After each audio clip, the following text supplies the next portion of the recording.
Hey guys, what's going on? Welcome to the show. Welcome back. Guess what? Today, it's 3 years since we started doing Action Movie Anatomy, and we're here to break down the very first film in the MCU, none other than Iron Man, starring Hugh Jackman. Starring Tom Cruise. Starring none other than Robert Downey Jr. We'll see you guys in just 1 second. Welcome to Popcorn Talk, featuring movie discussion, news, and interviews.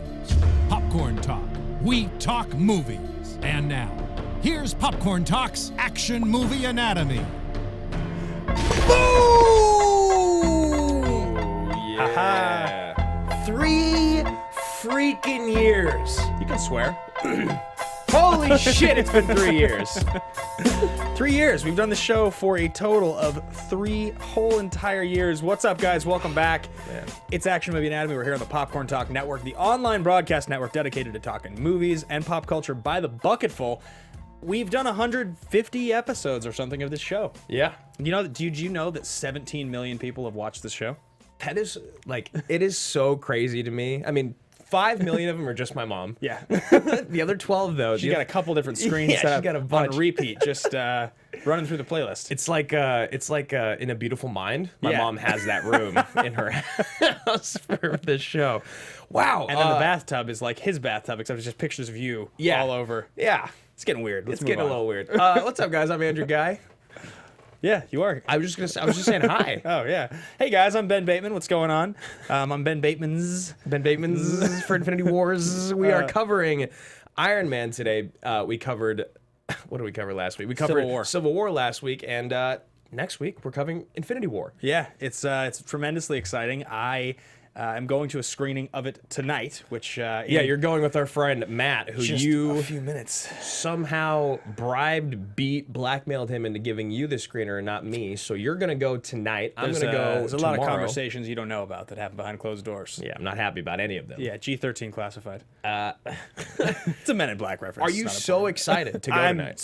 I'm so hyped. A lot of critics and friends have seen it already. Yeah, I know. And I haven't talked. I just don't talk to anyone. So this is like what the sense I get, and I've avoided all conversations. The sense I get is there's one enormous spoiler, like something huge happens that is unexpected. Iron Man dies. That's I think what it is. that's what it is It's too. gotta be it. But that's the sense I get is something massive, and also the quality is very high. The Rotten Tomatoes score is interesting, right? So it's 89%, I think, or 86, all critics, but then top critics gave it a 73, which is that feels about right, because what I'm expecting out of that movie, which we're by the way covering next week, is what I'm expecting out of that movie is that it's gonna feel awesome, but it's gonna be a little bit like sensory overload. So if you were like a critic who went in being like, well, I don't want to just see the airport scene in Civil War for 2.5 hours, and then you're gonna get that, right? And you're not into that, I can see giving it a bad review. Okay, yeah, that's what I'm guessing. I haven't seen it yet, so strike all that from the record. But that is very. I just can't wait. I'm so hyped. But in honor of that, we're gonna go back 20 movies, and we're gonna cover Iron Man, the very first film in the MCU, directed by Jon Favreau, 2008. It was a big year in really the world. 20?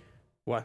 20 movies, or are you just saying that? I think Infinity War is 19. Wow. And okay. I think I didn't mean to cut you off. I was actually just curious. I think Ant-Man and the Wasp will be 20. For some reason, I thought this was number 20, but it might be 19. But in any case, we are covering that today, and going to go back to the beginning where it started all 10 years ago, break everything down. It's an exciting day today. This is Action Movie Anatomy. We cover action movies on the show, and those movies adhere to 4 basic rules. Rule number 1, the hero always plays by their own rules. Yeah, come on. Yeah. He's Tony Stark. He's Tony. The only person who plays by their rules more would maybe be Wolverine and Logan, but I think Tony Stark still does even more. Because he's more free to do whatever he wants. Yeah, he fights the government, essentially. We'll get to that. Rule number 2, the hero and the villain are always the smartest people in the room. Tony! How ironic, Tony! How ironic, Tony! He's so good. Is it Stain? Obadiah. It's Stain, though, right? Obadiah Stane. Okay, I was hoping so much it wasn't Strain, because Obadiah Stane is such a great name for a bad guy. There's an old... Isn't it ironic? Your goal was to rid the world of weapons. You gave it its best one ever. And now I'm going to kill you with it. That doesn't sound anything like him. That was great. So, rule number 3, the movie is... so there are the smartest people in the room. Stain Definitely, yes. double crosses him. Yeah. Rule number 3, the movie is driven by a police, military, political, or mercenary figure. He isn't any of those things, actually. He's not a mercenary. He does work for the government, but he's contracted. He sells weapons, so he's not for the government. Yeah, and he's not a part of S.H.I.E.L.D. until the end, which I remember, like, watching this in theaters and seeing Nick Fury and the S.H.I.E.L.D. thing, I was like, eh. And then watching it now, seeing the S.H.I.E.L.D. thing, like, yeah. Yeah, right. Well, you're just like, I mean, there's so much to talk about, but this movie is, in some ways, so ahead of its time. Yeah, the genius behind, like, even Jarvis's voice being Paul Bettany in this is just like setting it up. Becoming Vision is, and who, I mean, honestly, if Paul Bettany wasn't so great, they would have just recast it, and it would have been like, it wouldn't have been a thing. But this is like, it stuck. It was genius. Agreed. Rule number 4: the movie contains a minimum of 1 explosion. He's freaking Iron Man. Yeah, of course there's an explosion. You get one in the first 5 minutes. Blow stuff up all the time. But really quickly, before we jump into the show, I want to just let you guys know, you can find us online. I'm at Andrew Ghai. He's at Ben Bateman Media. And we have a couple Patreon members that we'd like to shout out and salute. Guys, John Schubel and James McDaniel. James McDaniel actually canceled it, and this is not a slight against James. We will shout you out no matter what. If you donate $1 for 1 month and you cancel it because you can't afford it, whatever, we love you. We appreciate you. So John and James, yeah. We salute you. You're always a part of the army. Any support you show us, really, even just watching the videos. Yeah. But for the purpose of Patreon, I want you guys to know that if you ever decide to donate any money to watch the extra content, which we'll talk about a little later, you are going to get a shout out on the show because we love you guys and you're the best. We do. So coming up today on the show, we are going to be talking about who has the best superhero origin story ever it's told on screen. We're going to be talking about the most important character in the MCU. And finally asking the question, why the hell is the Mandarin not the villain in this movie? It's a little strange. We want to talk about that. The girls? Yeah, because he's in the 3rd film. So we are going to get into thesis statement in just a second. But before we do, we want to watch the trailer for Iron Man. Sweet trailer, right? It's good from what I remember. Mr. Stark, you've been called the Da Vinci of our time. What do you say to that? And sometimes I even have to take out the, or occasionally I even take out the trash. Such a great line. Ridiculous. I don't pen. That's not bad. They say the best weapon is one you never have This is to such a fire. sweet I shot. prefer the Yeah. weapon You only need to fire once. I That's how give Dad you- did it. That's how America does it. And it's worked out pretty well so far. That's a good line. Yeah, it's a great It is. line. And like from an actor's point of view, it's a Yeah. great threes, like doom, doom, and then he reverses his intonation. Yeah. Just so I wanna see good. this on your MySpace page. Please, no gang signs. I'm just kidding. No, Get throw that it up. out. I'm kidding. And his freak out here is just like, what's Yeah. happening? Yeah, it's so good. It's crazy that Favreau. Favreau's such a great director. I actually watched the live-action Jungle Book the other day. Very good. Really good. Very I good. like that movie a lot. Yeah. To assemble my missile. The voice acting in that movie is terrific. So many good you got actors. I mean, even Scarlett popping in for just like Yeah, 5 minutes, the like snake. Ka is Yeah. really cool. Yeah. I just finally know what I have to do. That doesn't look like a missile. What are you building, Stark? I'm working on something big. I dreamed of this movie as a kid. This was my biggest dream.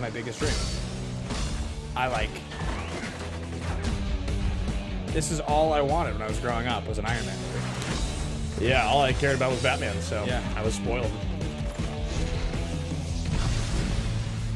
I was just past the age where I was willing to like sleep outside the theater by the time this movie came out. But it was like 2 years earlier, I probably would have like slept outside the theater. In 2008? Yeah, I was like 19. If I had been like high school age still, Yeah. I was like 17. I might have like done something stupid like that. Not stupid, but like A lot of people camped out for Dark Knight that year. Yeah, true. It's crazy that both movies came out the same year. Yeah, and The Incredible Hulk. Yeah, also a great film. Very good film. Underrated actually. I like that movie. Oh yeah, and the music the first time. Like, Yeah. May So that is the trailer for Iron Man, and in case we didn't make it totally clear to everybody involved here before we get into thesis statement, just because I know we sort of shouted it out, but we started this show 3 years ago. We've done 150 movies-ish, give or take. We've done some weird episodes. We've done some great movies, and my favorite thing in the entire world is that we still will get people joining that Facebook fan page or finding the show on Twitter and saying something like, hey guys, just found the show, new to the page, what are some good episodes? Yeah. And you'll have this unbelievable army of fans and supporters who are like, check out the Patriot episode, watch The Edge, check out the Mission Impossible 3 episode, the Warrior one's really good. And it's like, I love that, like, when a new fan gets involved, the community embraces them, and that there are, like, favorites. People have, like, the episodes they love. Yeah, I mean, you and I talk about certain episodes all the time. We're like, oh yeah, you remember this part, or like we go back and we watch it. I actually had the great pleasure of, so I have two roommates, and one of them, his brother and his friend are in town visiting. They were in town for Coachella, and they're staying at our place. And so I came home maybe 2 nights ago at like 11 o'clock. I was very tired, and they were trying to figure out what movie to watch. I have my massive selection of DVDs out in the living room, and they were trying to figure, like, well, we were thinking about going old school with Gladiator, and I was like, all right, I like where your guys' head's at. I was like, have you guys seen Warrior? And neither of them had seen Warrior. Snaps. And so I literally, I was like about to go to bed, but instead I sat down and I watched the entirety of Warrior, but I just like watched them watching it. Yeah, that's good. Oh my God, man. I told them, I was like, that by far is one of the most, magical is a word to use. Yeah. Just one of the greatest moments ever in my career is that episode with Gavin and Anthony on AMA. So I agree.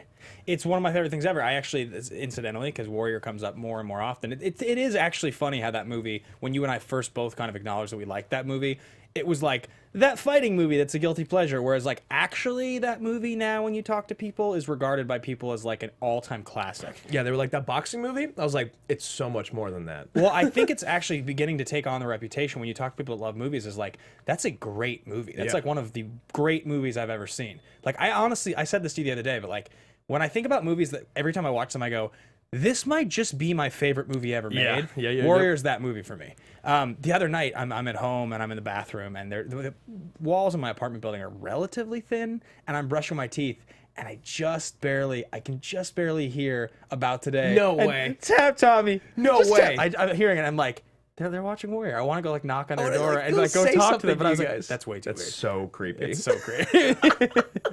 So anyway, that's amazing. All right, guys. So that is our tangent there. We are going to get into the first segment of the show. And here on Action Movie Anatomy, we start things off with thesis statement. This is your big thought. The thing that if the conversation comes up about the movie, what do you hold on to? Where do you start? How do you hold court at the party? I'll jump in first with mine. Okay. And I will say, there is no other actor in the world in 2008 that could have launched this franchise and kept it going than Robert Downey Jr. He is perfectly cast, and he is flawless and one of a kind. Nobody else could have done it. Yeah, I mean, the other two people that were in contention or that they talked about or offered it to were Hugh Jackman and Tom Cruise. Now, Hugh playing Iron Man could have worked, could have been cool, but he doesn't have that same like snarkiness that RDJ does. And then with Cruise playing it would have been, it was too soon after his fall from grace to throw him in a role like this. I don't think people would have been ready to see him just like, and also him being Ethan Hunt still, it just didn't seem right. For sure. Cruise in the 90s is really that's when this was being talked about. By the early 2000s, mid 2000s, it had slowed down, and by the time his fall from grace happened, it was not going to happen. Yeah. But the difference between, so if you look at each of those guys, like Jackman, his when he plays his own double in Prestige, the drunk guy. It's one of my favorite performances in his whole career. That part? Yeah. Yeah, it's so funny. Yeah. But like, it would have been some combination of like that character and something else. He's really talented, and he totally gets the like wink and the gun, and he would have been great at it, except he just wouldn't have been believable as like a likable piece of shit, which is like what you need to be. And Cruise would have totally been able to handle the like cocky thing, but like it's kind of like the character that he plays Ray in War of the Worlds when he's leaving the construction site. And then the guy's like, "What's your problem?" He's like, "I can think of a few women that would love to tell you." Like, that's like how Cruise would have played Tony Stark. And it's just like, there's too much levity there, almost. Yeah, you don't believe that he's a piece of crap. Whereas this Tony Stark, you believe he's a piece of crap, but it comes from a place of like a dark place. Yeah, you know what I mean? You want to be with him on the journey. And there's something about the age that Downey was, because I thought about that too. Like, how bold of a decision to cast a 43-year-old dude as a character you're hoping is going to anchor your franchise for 10 years, when like really the character of Tony Stark is supposed to be like maybe like 34, could even be like 29, like over 40. Like, you're casting him to play a younger role, knowing that by the time this thing wraps up, he's going to be playing like around late 30s at the age of like 55. Yeah. And like that's a tall order. He looks older now. He like definitely has aged past the place that he was supposed to be when they cast him. And I think it was a necessity thing, but also he had the life experience at the time with all of his troubles with drugs and alcohol, and his rise and fall. He was a prodigy. You know, he had been born into the business. So many of the things in Robert Downey Jr.'s life had paralleled Tony Stark, right? he was born, he was a child star. He had this amazing run in the 80s. He had Oscar nominations, and then he had totally fallen from grace and just lost sight of what was important. Yeah, Sleeper X9, he said, is there a movie more redeeming to a career than Iron Man for RDJ? And the only one that pops into my mind is the wrestler from Mickey Rourke. But even then, his career, it came and went, exactly. So for me, for my thesis statement, mine is going to be that the greatness, the excellence of Iron Man has been completely overshadowed by the grandeur of the Avengers and the Captain America movies. Yeah. So going back and watching Iron Man, you see a superhero fly. You see, like, that's a normal dude. He's just a normal human that's flying, and you believe it. Right. You see him build a suit in the middle of the desert. Like, you see the Iron Man suit come together for the first time. Like, you see the Transformer effects on an individual person. Yeah. And it blows your mind. And you see the weapons and the targeting and Jarvis. Like, there's so much incredible, meaty, beautiful shit in this movie that you just kind of forget about. And when going back and watching it, again, you're kind of like, oh, yeah, cool. And like, I even called you and I was like, yo, when did Iron Man's like badassery actually come to fruition? Is it in Avengers? Is it in Civil War? Like, when is it? Because like, we talked a lot about how in Winter Soldier, the Russo brothers really, really took the ability of Captain America, his superhuman strength and abilities to the next level in his fighting skills. And like, you know, for instance, in Civil War, since we covered that last week, you see when he's using his new voice in his head, you can't beat him hand to hand, like, you know, and he's like, all right, dude, fuck, you know, we'll change this flight pattern. That's when you're like, this guy is so smart that he can take on two superheroes at the same time as a normal person. And you're like, man, Iron Man, he's so badass. In this movie, you get a lot of like introduction to him, you know, and introduction to a lot of stuff, which is why it's such a great origin movie. But going back and watching it, it's just, it doesn't hit the way that the other movies hit now. It's like a super consistent, super compelling, kind of unremarkable movie when you go back and watch it. It doesn't take away from how good it is. It just doesn't feel like you've watched anything that's like epic or huge. It's just like doing it all for the first time.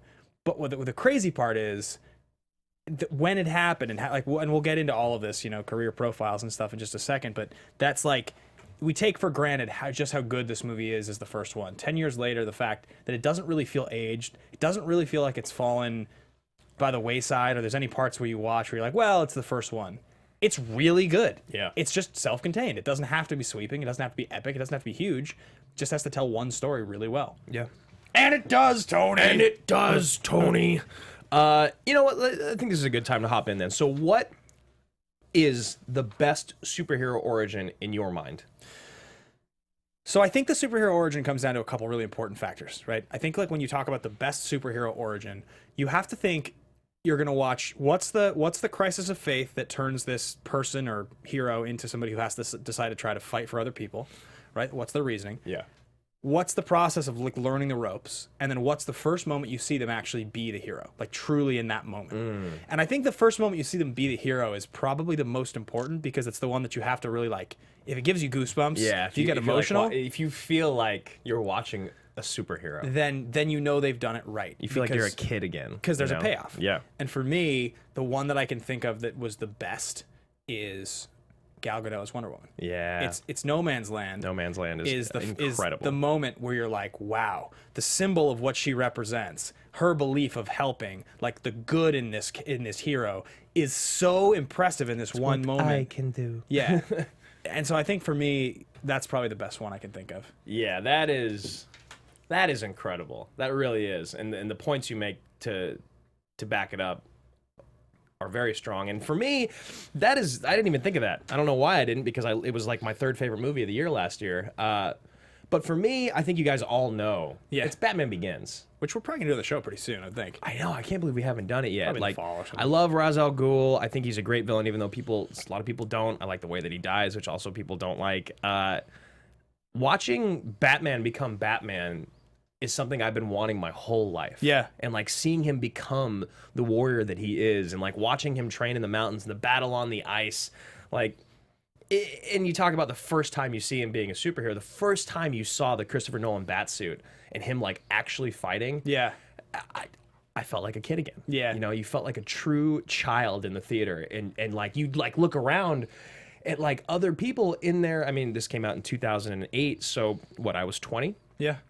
Looking at other 20-year-olds, and we're all just children in the theater again, right, you right. know? So for me, it's that, and then the other one that I was thinking that's a little more contemporary is the Daredevil series on Netflix. Oh, sure, okay, I think so it's TV. a really incredible Charlie Cox. yeah, I think it's an incredible superhero origin story. But yeah, I got to go Batman Begins. Yeah, it's not surprising. I mean, those are two of the absolute best. So, Right. all right, guys, we are going to move into the next part of the show, and we want you to share this as well because this is always one of the most fun things. The next section is called fist pump moment. So it's that moment you're watching a movie, something happens, you look around, you're like, are you seeing this right now? Are you getting what's happening? This is so sweet. You get so excited to watch the rest of the movie. You want to call your buddy. And as we've said a lot of these days, because we watch the movie separately all the time, it's usually one of us will text or call the other and pause the movie. That's like usually what it is. For me, it's the opening 5 minutes. It's the first. Oh, it's so good. It's just the first moments where you see RDJ being Tony Stark, and like you go back and watch it, and it's like it honestly feels like it's the thing that has aged the best to me is the beginning. Yeah. Because it really hits. His gimmick has aged badly, like just the whole entire thing of like handling every situation that way. It's like kind of gimmicky now. Right. But at the time, and for this character and the way that it's written, and him like in the back of the Humvee and everything like that, there's so many good lines. Like, I mean, good God, you're a woman. Good job. I mean, you have excellent bone structure. yeah, But I can't look away. Yeah, I couldn't tell the difference. Isn't that's the point, right? Be all you can be. Is it cool if I take a picture? Yes, it's very cool. It's very cool. Like, there's Yeah, just such a great line. There's just so many moments in that scene where he's just like such a cock. like, you're the coolest that I'll ever be right now. Yeah, exactly. You're like there's no one. And you're not even a superhero yet. Yeah, right. I mean, he's just so awesome, and then you know they cut obviously back to that scene, and after he does the Jericho missile moment, he like The Jericho missile. he like pops open the cooler. Yeah. You know, and he's like, I'll throw one of these in with every purchase of 500,000 or more. Which is just like the douchiest thing ever. Yeah. But totally fist bump. And also, like I said, his fall right there, when you see the panic in his eyes, you see Yeah. and then that moment when he sees the Stark missile, he knows exactly what's about to happen. And it just done. Just destroys him. Yeah. The blood through the shirt slowly. They do an amazing job with really selling you on how much of just like the billionaire philanthropist playboy genius character. They do such a brilliant job of like he's so like sort of eccentric, but he's so smart. Yeah. He's like an uber genius. They condense it all down in like 10 minutes too, to like you know exactly everything you need to know basically about Tony Stark. Yeah. By the end of like 15 minutes in the movie. Yeah, because they have like the little like career biography thing. And Yeah, they do the backup real quick. It's a really well written script. I mean, like it's great. yeah, like it's so quick. Like they do the story, and then he's not there to take the award, and Stain accepts it, and it like sets the whole thing up. Living in your shadow for 30 years. Years, 30 years.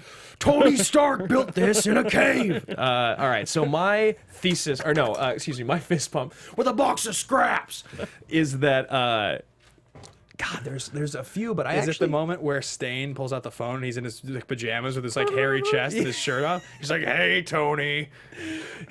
He's like he looks big in this movie. He looks burly. Yeah, Yeah. it feels like he put some weight on maybe. Yeah, and his head is so large and Yeah, round. it's awesome. It's intimidating. He is. So my fist pump, I think, I love that moment when he lands and he does the targeting thing. It's like, Yeah. and they all die and the tank blows up. But I actually think it's the very first time that Iron Man is about to come to life when they're in the cave. Right. And then all the power goes out. Yeah. And it's just silent. Yeah. And it's dark. And I was like, I was watching it and I was like, oh yeah, this is it. I was like, I couldn't remember exactly the order of events that was about to come through. But that, for me, that was when I was sitting in my room watching and I was like, oh, Yeah. yes, this is great. This is great. yeah. So that was my favorite part, definitely. Yeah, And the dude sacrifices himself right beforehand, which Yinsen. I love. Yeah. Yeah. This yeah, I mean, I say it. I've said it a handful of times on the show, but just in case this is the first episode someone's catching, I grew up loving comic books. I have 6,000 comics in my mom's basement. Iron Man is my favorite character, so I collected all of the Iron Man comics. And as a kid, I dreamed of this movie happening. So, like, when I watch this movie, still every time, even though I've seen it a lot, it was probably fourth or fifth time I've seen it, each time I watch it, I see something else where I'm like, oh, like I would never have imagined it would have come out that way. Like Yinsen is a really important character. That's like, in Tales of Suspense 39, that's when that happens, when he builds that suit and he meets Yinsen in the cave and everything. Is that in the comic books? Is that the first time he ever puts Iron Man's suit together? Yeah, he builds it. It's the same story. Same thing. Okay. The only difference being that I think he builds it.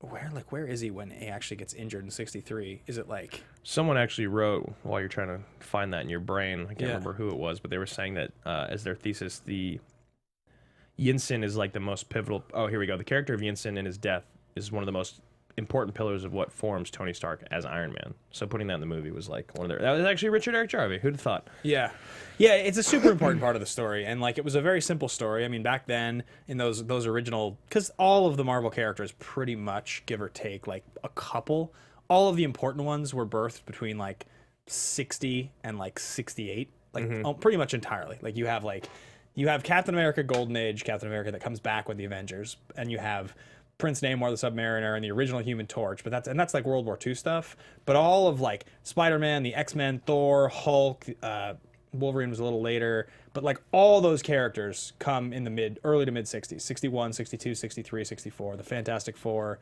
And so this is just right in the heart of it, where Stan Lee is just creating like iconic character after iconic character after iconic character. And he's in the zone. He's Spielberging it in the 80s. And back in the day, when I said Tales of Suspense 39 is the first appearance, it wasn't like Iron Man #1. It was like Tales of Suspense is a book about other stories. And in issue 39, we create this character of Iron Man, and he's this great character. And so then Tales of Suspense featured Iron Man for 60 issues until he got his own book in 68. And so like so Yinsen is in the first one. That's the story. That's what we get in the cave. And they change the location and everything. But in any case, there's just a lot of stuff in this movie to watching. Like Stane's a different character. Stane's a business rival in the comics. And the reason Stane is such an important name is there's a very iconic cover where you can see Tony's got his head in his hands, and they're changing over the RK to NE on Stark Industries because he's like taking over the company. Right. And so it's like the 5-letter STA. Does he put on an Iron Man suit in the comics? He might be the Ironmonger. It's hard for me to remember. Ironmonger, is that what he's essentially is in this movie? I think he says it at one point. He says we're Ironmongers early. Okay. I think that's what. No, he does say we're Ironmongers. Yeah. And then I think he calls himself the Ironmonger. Maybe. I don't remember that. I can't remember, but. All right, so hopping into star profiles here, it's very interesting for. Well, I mean, Bridges is like just an anomaly in Hollywood. He's like never really there, but always an A-lister. Yeah, I mean, this is.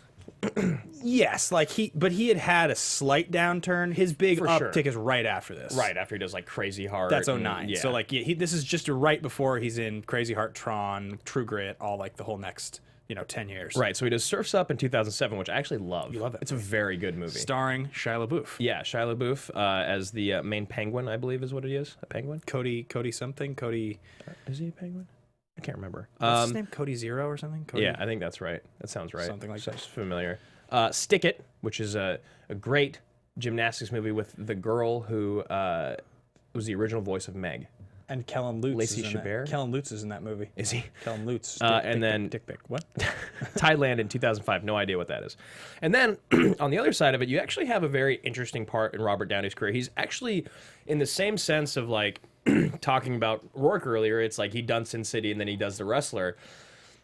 Robert was actually on his way back. So he'd done Zodiac in 2007, which he does a really good job in, which I finally watched for the first time. Awesome. Very good. Lucky You in 2007, which I don't really know. And then Charlie Bartlett in 2007, which was actually a pretty popular like little cult movie with Anton Yelchin, and he plays like the high school guidance counselor in it. Right. And his few years before Zodiac here, like I'm pretty sure if I'm trying to remember exactly, he like comes back and he shows up in like Gothica, Kiss Kiss Bang Bang, a couple movies between like 03 and 05.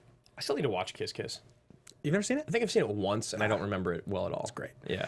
And this is his moment. And then he gets this role. He had to fight for the role, but Favreau really wanted him in this role. He really thought that he was the best fit for it because of his past experience and everything, kind of what I talked about. And it's obviously a really smart move. I mean, Favreau's one of the most underrated directors in Hollywood, even though he, from a production standpoint, he's not underrated at all because they give him massive titles all the time. But as a person, it's like, oh, you know who's an incredible director? Jon Favreau. Yeah, and I think this is the turning point in his career because the earlier half of his career, Well, yeah, because I mean, obviously writes it, and that's like his comes out the gate swinging, and no pun intended. But like he does Tony. it's a good picture. He like does a bunch of different stuff there before he gets this movie. You know, he directs Elf, and he directs like what is it, Couples Retreat? Is that before this maybe? That's a Sandler Bell. Yeah, but he's Kunis. like, you know, he does a bunch of these kind of unimportant movies, and then he gets this, and all of a sudden Sandler, Bell, Kunis, and Bateman. Maybe that sounds right. Yes. Nice. Hey, a shout out to Marissa Serafini in the booth, everybody. What's up, Marissa? What's up, gentlemen? I do enjoy this movie as well. It's so good. I'm actually going to be on Marissa's show this Friday. Yeah. Even though she won't be there for Anatomy of a Movie, I'll be on for Super Troopers 2. Sweet. I have a very fond affection for that franchise. Yeah, I'm sure you do. All right, guys, we are going to continue moving through the show. The fuck does that mean? What? Sure. Before we get into production development and sort of the process of this movie getting made, I do want to remind everybody here, we have a couple of different Facebook groups. We have the Facebook group for the Action Movie Anatomy fan page, started by, Eddie, Jay Clymer, Richard, and Paul. Who started it? Paul's in there now. I mean, I don't know. It's tough Simon now. And yeah, Jonas. There's some people so are many. moderators and some people started it. Whatever it is, we've all cultivated it together. We're very appreciative for you guys having started it.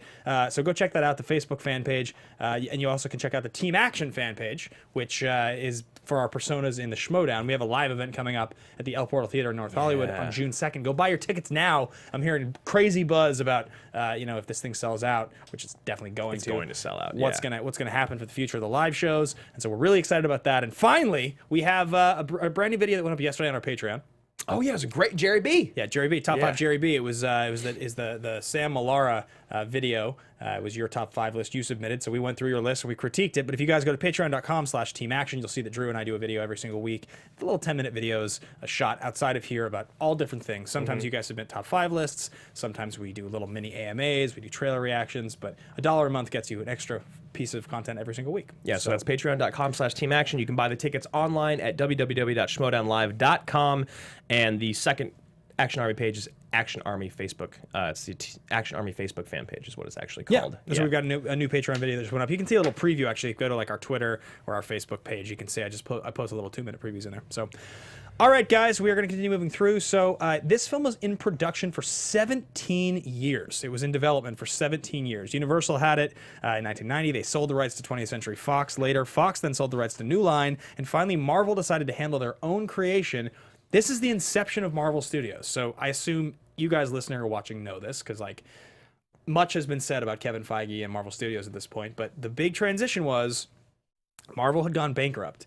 They had been brought out of bankruptcy by selling rights to basically leasing out rights of their characters through the early 2000s, which is how you had The Fox franchise, essentially, right? you had the X-Men movies there, and you had the Fantastic Four movies. Daredevil. You had Daredevil and Elektra. So they were just selling off the rights to these characters to stay afloat, essentially. Yeah, Sony did Spider-Man, and you had, obviously they were doing well, but Fox wasn't reaping the benefits. They were leasing out their characters. Yeah. So in 2008, they took a deal that was basically $525 million of funding against the, I think, unless I'm wrong here, they were basically mortgaging the rights to their characters to get funding to produce their own shows. And they did. And that's how this movie and Hulk were made. So Avi Arad brought them in from the previous, run, and Kevin Feige partnered with him to do that. So that's how Marvel Studios was started. And now 10 years later and 20 movies later, it's the single most profitable franchise of all time. If you consider the MCU to be a single franchise of 20 movies in 10 years, Black Panther's the 3rd highest grossing domestic film ever. Right, and a lot of people out there are like, well, Star Wars is, and it's like, well, unfortunately, by the end of 2019, it won't be, because Infinity War 1 and 2 will have come out. It probably already isn't already. I would think that even just now it's not. Just Avengers, The Force Awakens was massive. You made a lot of money, definitely. I was just thinking, like, the first 2 Avengers movies and Black Panther alone, just those 3. Like Civil War made, what, $1.5 billion or something like that? Maybe I'm off, but it's a lot of money for a lot of movies. So the point is that by the end of next year, if it's not, it will be, because Infinity War and whatever the next movie is going to be called are going to make over $4 billion. Yeah, I think that Infinity War 1 is going to be the highest grossing movie of all time. I think so too. Yeah, I think it's going to break every record. So that's kind of where we're at now, is that years later, and we'll get into box office in a little bit, but it took a whole long run for Marvel to figure it out and to convince the world that these characters were legit, but they've done it right. They've totally done it right, and this was the movie that kick the whole thing off. If this movie had tanked and hadn't made $100 million, I don't know that this ever would have happened. You know what? I truly don't think it would have. I think that if this movie and The Incredible Hulk both came out in the same year, which they did, and they both tanked, it would have just been the end. And I know that Hulk is different, but like, it would have been the end of it. Like this needed to make them enough money to move forward. It's so interesting that they decided to start it all with Iron Man. Yeah, and I think it's because there wasn't what's the biggest problem with like Superman and Batman movies is that there's this massive expectation. I know the story. Yeah, right. No one knew the story of Iron Man. No one knew exactly who he was. You could have had Tom Cruise or Hugh Jackman or RDJ play it, and the snarky whatever, we wouldn't have known. We would have just been like, okay, yeah, I accept it. So talking about the script and the people that they hired to do this. So the writers are Mark Fergus, Hawk Ostby, Art Markham, and Matt Holloway. So basically Fergus and Ostby and Markham and Holloway, they're both writing teams. Okay. They both have careers that effectively mirror what they're doing. So Fergus had written and directed First Snow. Remember that movie with Guy Pearce? It's like that thriller. Yeah. Yeah, 06. I mean, I don't remember it, but yeah. And then Children of Men and Iron Man, and then followed up with Cowboys vs. Aliens, and now they both work on the sci-fi show The Expanse. God, I love Children vs. Men. Cowboys vs. Alien actually wasn't the worst thing. Children vs. Men, you just said? Yes. Like reading 4 different things at a time. I love Children of Men, and Cowboys vs. Alien wasn't that bad. Oh, you watched it? It was like kind of enjoyable. Yeah, it was also Favreau. Yeah, and it was what, Craig and Olivia Wilde? Yeah, and Harrison Ford, right? Oh, yeah. Yeah, that's so interesting. Get off my planet. Get off. So Markham and Holloway are the other the writing duo, and again, Markham had written Iron Man and Punisher Warzone both in 2008, and now is attached to like 3 Transformers movies. The last one was awful, and a couple others. But the point is, talking about starting the whole thing with Iron Man. I mean, from the point of view of like, how are you going to kick off the story? In the sense that Batman and Iron Man mirror each other in their universes, Iron Man has to form the Avengers. That's his role. He has the money, he has the resources. He's supposed to be the figurehead that gets the team together. So that's how it all worked originally in the Avengers. So to that end, that's why you start. But from the point of view of the most popular characters, Hulk's a much more popular character than Iron Man. Oh, yeah. And always was. Yeah, Hulk, I think Wonder Woman. Yeah. I think maybe those two out of in the MCU were like much more popular. Captain America, definitely. Wonder Woman's DC, but I don't know why I said MCU. I just mean like secondary books. superheroes. Yeah, Captain America's popular, but then again, it's like so hard to go back now and look and try to actually remember what people felt about these characters 10 years ago. I mean, I grew up with comics, and like, I know people liked these characters, but like in terms of worldwide, like Captain America was not popular. No. Iron Man was a nobody. It was literally just Batman and Superman were like growing up. And Wolverine. The X-Men to some degree, right? Like because of the cartoons. Yeah. I think. And there was an Iron Man cartoon that I watched growing up, but it wasn't same. exactly. Yeah, it's called the Marvel Action Hour with the Fantastic Four and Iron Man. Yeah. And it was like sweet, but it wasn't like I never like latched on the way that I did the other two. They made toys. I had a lot of the toys. Whereas armor, it's like the click on armor. Yeah, it was awesome. All right, so that's pretty much the deal with the writers who worked on this film. As is always the story, the script was not finished before it began, but a lot of the work was done in improv by Downey. That was what he did, and so Paltrow had a hard time with that because she's not the same type of freelancer. I've heard that a lot with people that are very type A actors, and then people that are like not. So like Vince Vaughn and Reese Witherspoon working together, and like things like that. It's just kind of a nightmare for people like them. An earlier draft of the script had the Mandarin appear in the film, reimagined as an Indonesian terrorist. Now, you know much more about this lore than I do. The Mandarin, a lot of people say that he couldn't have been in the first movie. Yeah, I mean, the Mandarin hasn't really shown up in the franchise. Like, he did in the third movie. And Spider-Man was the other one we were forgetting. Yeah, that's the third one. Yeah. Thank you, guys. I mean, the Mandarin hasn't really been in the MCU. They tease it in this movie because they have the guy, the 10 rings. That's the Mandarin has 10 rings. So that guy was supposed to, you're supposed to think maybe that guy is the Mandarin in disguise or something, but he's not. And then in the third film, when we meet Trevor, he's the Mandarin, but he's an actor. So there isn't ever the Mandarin. The Mandarin is the Red Skull to Iron Man. He is Magneto to the X-Men. He is the big bad. He is the bad guy. Yeah, but the thing that's so bad with the Mandarin, nemesis. And this is bad in the cartoon, is that like he's a very, very, very problematic portrayal of an Asian like Right, it's like stereotype. super- yeah. Super like Fu Manchu, like 10 rings, like the big beard. It's just Yeah. like not a good If they got someone sweet like Tilda Swinton. what? Yeah, right. Ken Watanabe or something to play that and like really own it and like deck him out. Yeah. that could be really really sweet. And maybe like when they reimagine it, you know, like after in theory Downey dies in this movie, which like I think you and I are both guessing he does. God, I hope he does. I hope he does, and I hope he doesn't so badly. Somebody else maybe becomes Tony Stark. Maybe they do the Mandarin thing, but like it's interesting that he's not in this movie. So we're going to talk about Favreau here, but this is something really interesting. So I saw this note. In October 1999, Quentin Tarantino was approached to write and direct the film. Later, Joss Whedon, a big fan of the comic book, was in negotiations to direct.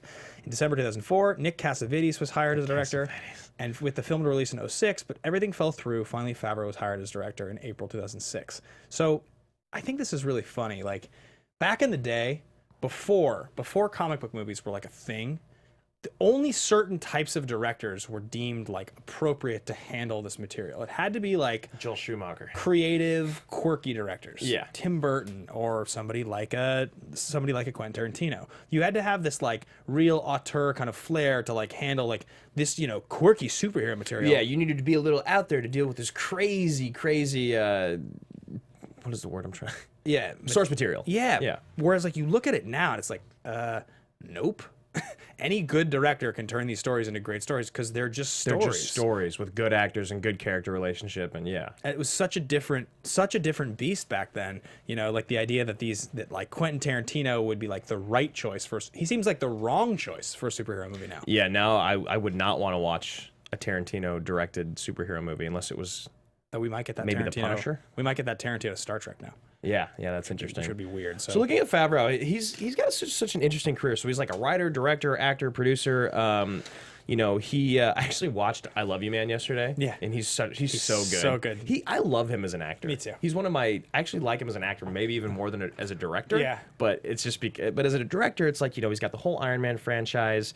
You know, he did the Jungle Book, the live action Jungle Book, and he's set to direct the live action Lion King, which is so interesting about this guy is that he, you know, you just said it.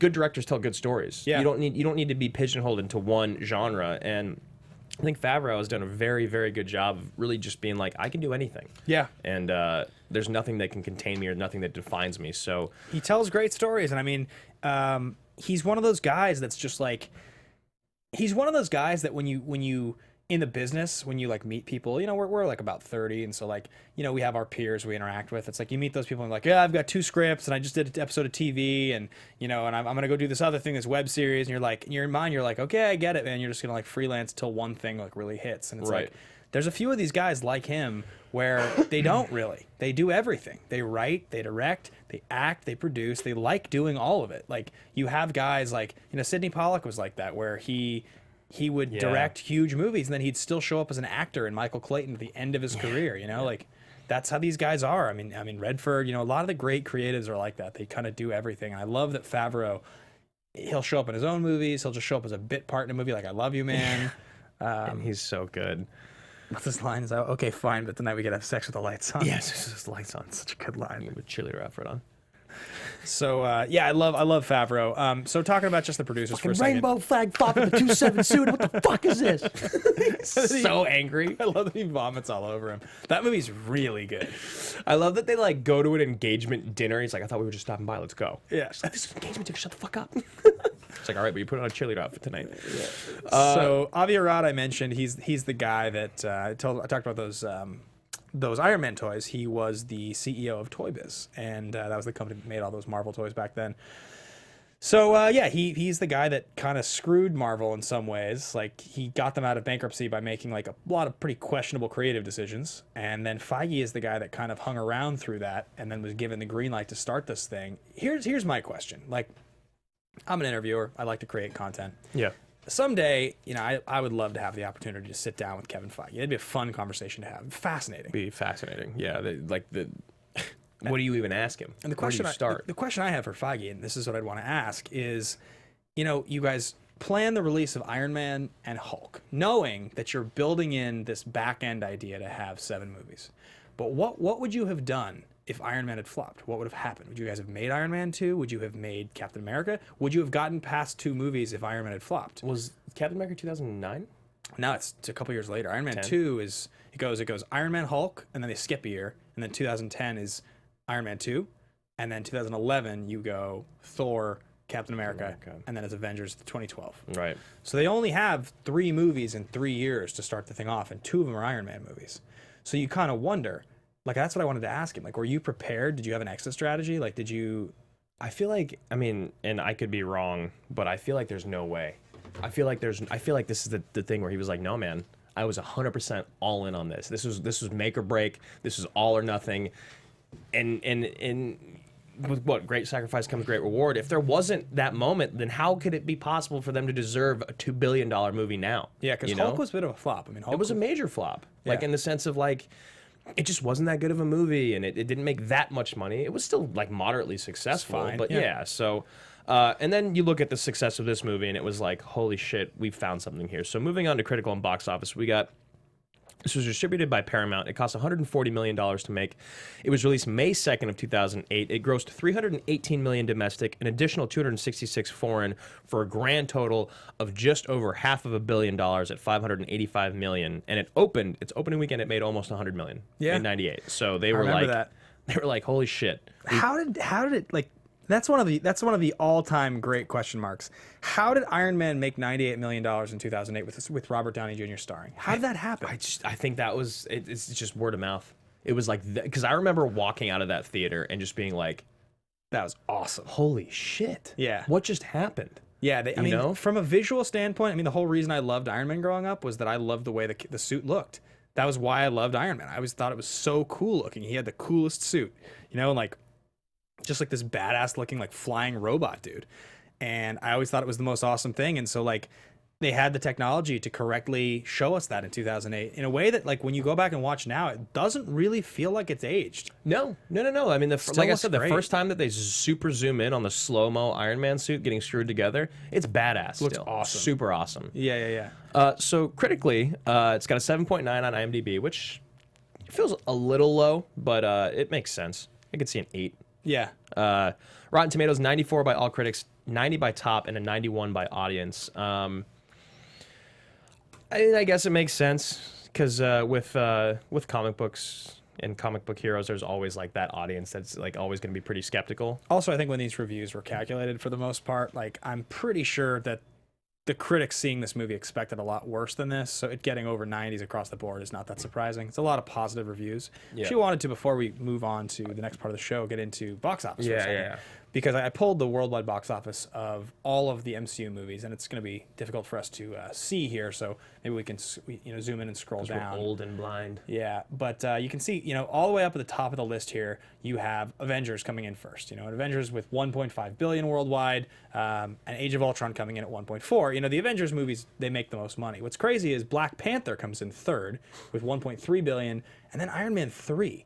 How bizarre is that? Iron Man 3 is the 4th highest grossing. And I think it's because it just shows that he's the favorite character in the universe. Yeah, Civil War 1.1. Because 2 was a letdown, but it was still like we still went back. Homecoming made almost $900 million. And there's Iron Man 2, which makes not a lot of sense for it to be that much lower than Iron Man 3. Yeah, it's really surprising, but people wanted that third. It's the reason it is because Iron Man 3 came out after the Avengers. Iron Man 2 came out before. Yeah. That's why. Is it. And the whole world was on board. Yeah, and then you go to the very bottom of the list there, and it's not really that surprising that coming in. I think is 19th place there at the bottom. Infinity War. Wars. Yeah. Okay, it's cut off. So Incredible Hulk makes the least money, and Captain America is 17. That's unsurprising. So that's our interesting figure. I mean, that's a crazy amount of money. Yeah, and you look at those top 6, there's over $7 billion on the table there. I think Avengers has made more money than Denzel Washington's entire career. Oh, definitely. Yeah. Easy. Okay, so do we want to hop into favorite line, or is there a game we need to play? We already talked about that. No, favorite line's good. Okay. All right, favorite line. Let's do it. So Favorite line. anything is that the new sound for That's it? the new soundbite. Most important character in the MCU, one other Mandarin. Okay, so favorite line for me, anything that Obadiah Stane says. Favorite line for me, Tony. Tony Stark built this in a cage. The box of scraps. I'm not Tony Stark. No, I'm not Tony Stark.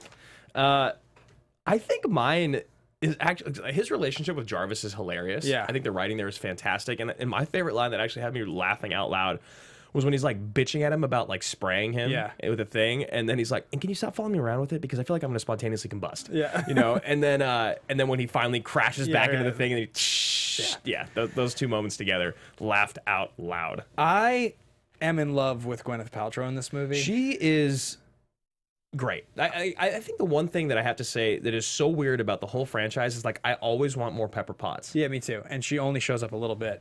I love her in this role. She's so charming and she's so endearing, and she puts up with so much crap, but their relationship is so like, it's so refreshing in the end because it's like so sweet. I love when, you know, this is you're all I've got, and it's like you're all I have too, and like I just love it. And so I her humor, her delivery is really funny. Like when they're about to kiss and she's like, "I need a drink," like a vodka martini, olives, like 3 olives, lots of olives. Yeah. That's great. And like when they're out there on the porch, I just like a lot of her lines. She's like, "I'm out here, I'm wearing this ridiculous dress." Like she looks like so good, and it's like And he leaves her out there. and that's probably I think my favorite line is at the end of the movie when they're talking about it. He's like, "You want to talk about the night?" She's like, "You mean when we were up there and you went to get me a drink and left me there and didn't come back?" Yeah, it's just like the tone the tone just changes immediately. She just gives him so much shit. Yeah, her delivery's great on that, and then also that line that I love that she gives that girl is, you know, and occasionally have to take out the trash. Just the delivery on that is fantastic. Leslie Bibb. Yes, Leslie Bibb. So good. I'd prepared to do this a few with you. Yeah, their whole interaction. Or a couple in here. I'm not Tony Stark. Yeah, that was a great one. I am Iron Man, of course. Right. Get me a scotch. I'm starving. Yeah, that's actually pulled from my book. I prefer the weapon you only need to fire once. Yeah, there's a bunch of great ones in there, and obviously anything that Obadiah Stane says. Anything Obadiah Stane says. Tony, give me a cheeseburger. You're one of those for me. He's great. He's just like Jeff Bridges is like menacing and creepy and weird. Yeah, that little. The paralysis thing is super awesome. He like does a good job of being like they dress him in a way that makes him seem like burly and like menacing. Yeah, even the cover, when he's on the cover of the magazine, he looks like. And then I do love the interaction when he like paralyzes him and takes out the core. Yeah, and like basically just kills him. Yeah, it's great. And just walks away. Like he's pretty ruthless, man. And there's something to be said about like ruthless businessmen that will do anything to get the job done. Yeah, and when they're portrayed well, it's pretty badass. Yeah, I agree. So hopping in to our next segment here, we got AMA question, guys. We got a few of them today, actually. Ben looks like he pulled 3 of them. So let's pull the first one from Dino. Dino with the long last name, Hadzio Marovic. It's a Hadzimarovich. I just made that up right now. That sounded really good. Do you like that? Yeah, I believed it. Big shout to you, Dino. People often talk about Iron Man as an important movie. Rarely I hear people talk about how good it is. Do you think the importance of Iron Man overshadows the quality of the film? And I think that is basically part of my thesis. That's why.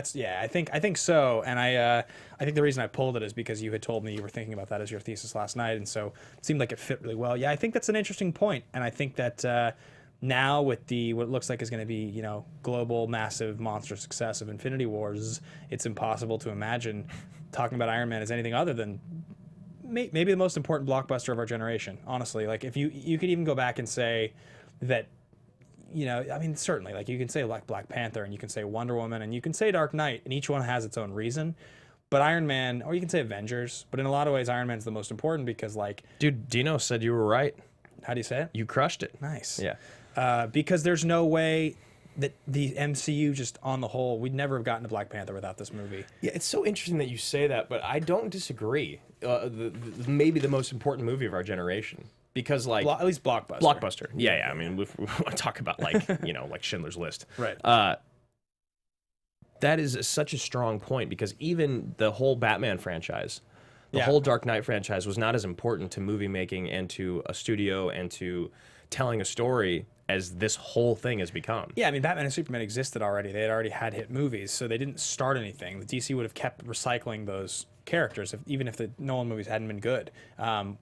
If you look at like the only other one I can think of in the context of like its subtle importance would be Guardians of the Galaxy because of what it meant. But at that point, the MC was already established. It was already successful. So Yeah, that and if movie, Guardians had flopped, it wouldn't have mattered. yeah, I mean, it would have sucked. It would have sucked. but it wouldn't have like killed anything. But you remember when Guardians came out? I didn't even have any interest in watching it. Neither did I. And yeah, we both didn't. And then we both heard from people that had seen it. It was amazing. Yeah. So next here, You got Christopher Michael Woodburn, big shout, Action Army. Who do you guys like more in the role of Rhodey, Terrence Howard or Don Cheadle?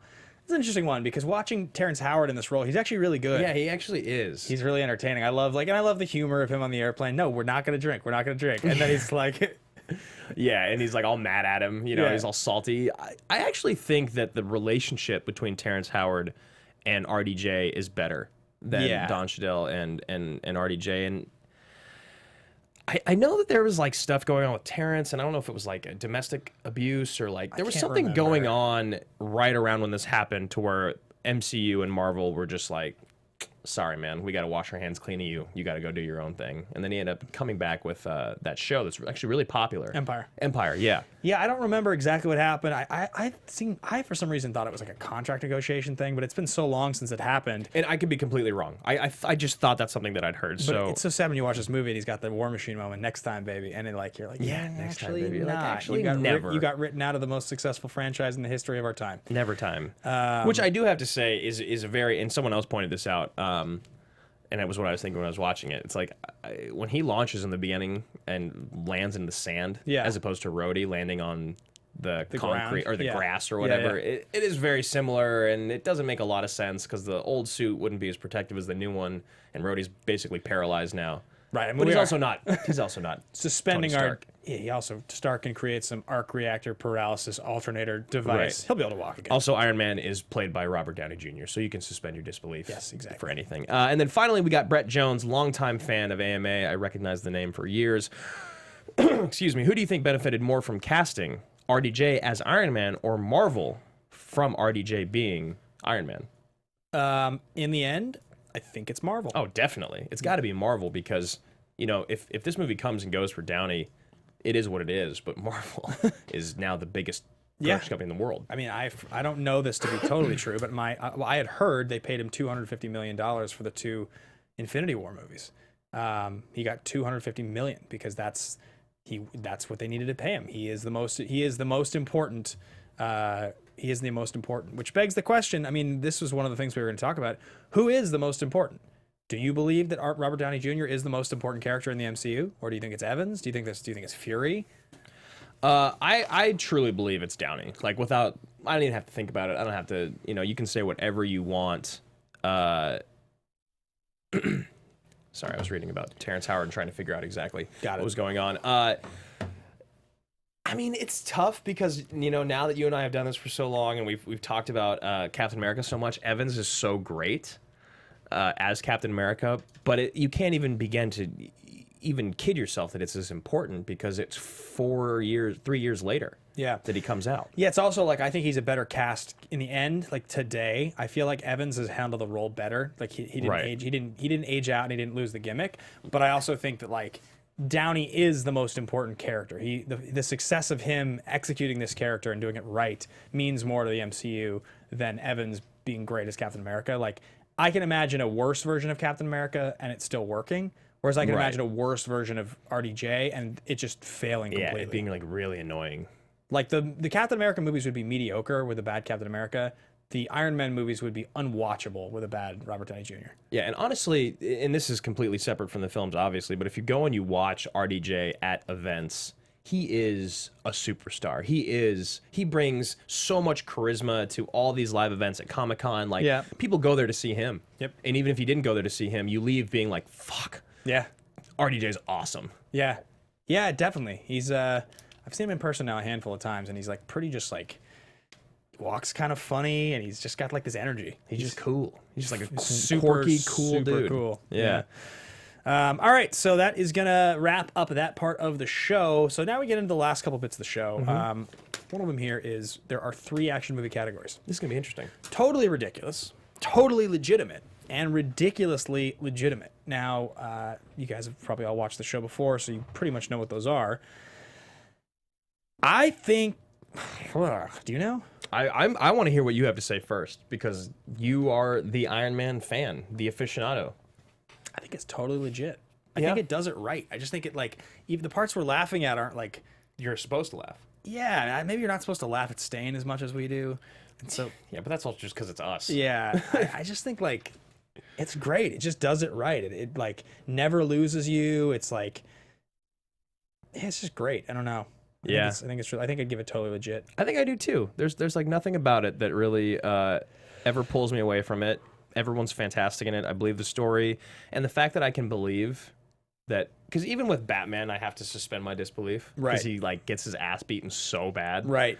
But Iron Man's got this badass suit on that makes him a superhero, and I Right. believe it. So I'm gonna go totally legit as well. I think you kind of have to. I don't know how you could. I don't know how you could call it anything less. I mean, the middle category maybe, but it would have to like have some really silly stuff. I think like Iron Man 2 is a little more the middle category. Yeah, and Iron Man 3 is definitely almost totally ridiculous. Totally ridiculous. So, anyways, that is gonna wrap that up, guys. We have one last thing left to talk about, and that is The pitch. yeah, Infinity Wars. Infinity Wars. Yeah. Yes, I think we need to figure out how the hell we're gonna do it because I know my week next week is nuts, and it? so we're gonna figure out if we have to pre-tape that on like a Monday and show it on Wednesday. But you guys will hear us doing an episode on Infinity Wars. This is next week. Yes. No question. Who's dying? I think it's Iron Man. Maybe it's Captain America. It's one or both. Do you think Hawkeye goes too? Yeah, I think Hawkeye dies at the beginning of the movie. Interesting. I heard like Thanos just kills him right away. I heard before the movie came out, before anybody saw it, in an interview with the writers, that the movie opens with tragedy. So I think the first time you see Thanos, he's gonna kill someone. Yeah. I think he's gonna pretty much Negan it up. Yes. God, I can't wait. I'm so upset that you're going to see it 24 hours before I do. You're just going to blow up my phone with spoilers. Spoiler alert, Thanos is actually played by Jeff Bridges. Oh, hey, Tony, I'm back. What would have been a good casting choice. Oh, it's been great. All right, guys, so that does it for us here on this side of the table. Action Movie Anatomy. Thank you guys so much for watching. Thank you so much for listening. Check out all the fun places to find us. You can find me on Twitter at Ben Bateman Media. You can check out my movie review stuff I'm doing on Twitter and on Anchor. Download Anchor.fm. It's a free app. Nerds and Suits Movies. I review every movie as they come out, the week they come out, and also give you news every single day. So check that out. You can find them on Spotify, iTunes, wherever. Hell yeah. I'm Andrew Ghai. You can find me online at Andrew Ghai, Instagram and Twitter. You can actually find me this week on this network quite a bit. So I'm going to be doing the Unproduced Table Read on Friday at 10 a.m. And following that, I will actually be doing Anatomy of a Movie at 12 p.m. Pacific, both times, covering Super Troopers 2. So with Marissa Serafini. Marissa, thank you so much for everything you do. Thank you, gentlemen. All right, guys. We'll see you same time, same place next week. bye. From producers Maria Menounos, Kevin Undergaro, Phil Svitek, and the entire Popcorn Talk Network, we would like to thank you for tuning in. For questions or comments, be sure to visit popcorntalk.com. I'm Sir Richard Wentworth, and this has been a presentation of the Popcorn Talk Network. The views expressed herein are those of the hosts only and do not necessarily reflect the views of the Popcorn Talk Network or its owners or principals.